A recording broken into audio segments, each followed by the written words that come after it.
গণবিবাহ বন্ধ করতে এসে গুরুদেবের লোকেরা নিজেরাই বিপদে পড়ল।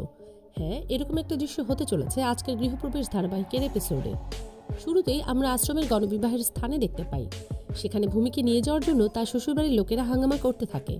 এমনকি তারা ভূমির সাথে জোর জবরদস্তি করতে থাকে সেখান থেকে নিয়ে যাওয়ার জন্য।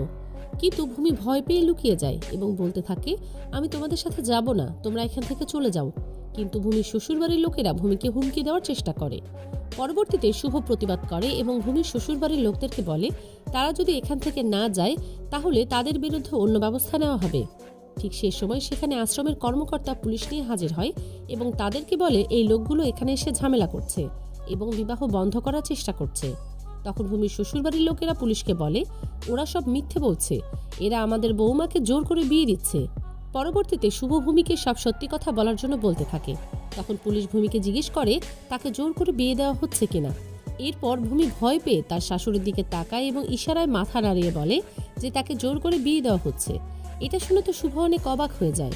পরের সিনে আমরা রায়বাড়ির কিছুটা দৃশ্য দেখতে পাই। সেখানে দেবিকা পুলককে চা এনে দেয়, যেটা দেখে পুলক অনেক খুশি হয় এবং দেবিকাকে বলে তুমি এই বাড়িতে আছো বলেই আমাকে এই বাড়ির একজন বলে মনে হচ্ছে।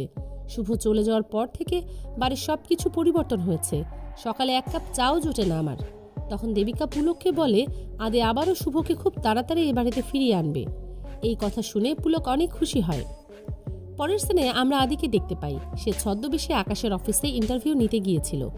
অন্যদিকে আকাশের কাছে অয়নার ফোন আসে, যেটা দেখে আকাশ অনেক বিরক্ত হয়ে অয়নার সাথে খারাপ আচরণ করতে থাকে। এরপর আকাশ সেখান থেকে রুমে যাওয়ার সময় আদি ইচ্ছে করে একটা ফুলের টব আকাশের পায়ের উপর ফেলে দেয়।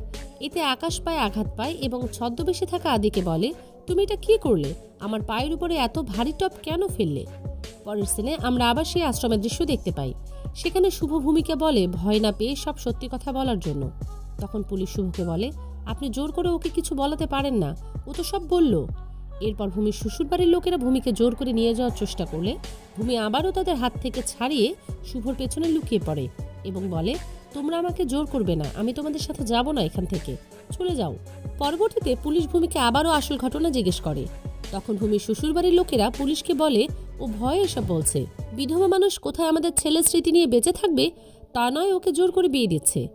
এরপর সেখানে ভূমির আসল শাশুড়ি হাজির হয় এবং পুলিশের সামনে বলে ভূমি এখান থেকে কোথাও যাবে না। ভূমি তার শাশুড়িকে দেখে অনেকটা সাহস পায় এবং সে পুলিশের সামনে সব সত্যি ঘটনা খুলে বলে, যার ফলে পুলিশ তার শ্বশুরবাড়ির বাকি লোকদের ধরে নিয়ে যায়। অন্যদিকে গুরুদেবের এক লোক আড়ালে লুকিয়ে সবটা দেখছিল। এরপর সে গুরুদেবকে ফোন করে সবটা জানিয়ে দেয়।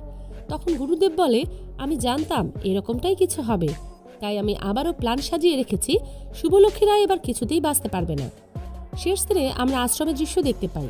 সেখানে শুভ ভূমিকে অনেক সাহস দিতে থাকে এবং নতুন করে জীবন শুরু করার কথা বলে। এরপর আশ্রমের লোকেরা বলতে থাকে বিয়ে তো সবকিছু নষ্ট করে দিল, এখন কি করে বিয়ে হবে। তখন শুভ বলে ইচ্ছা থাকলেই উপায় হয়। এরপর সে তার ফোনটা বের করে কাউকে একটা ফোন করে।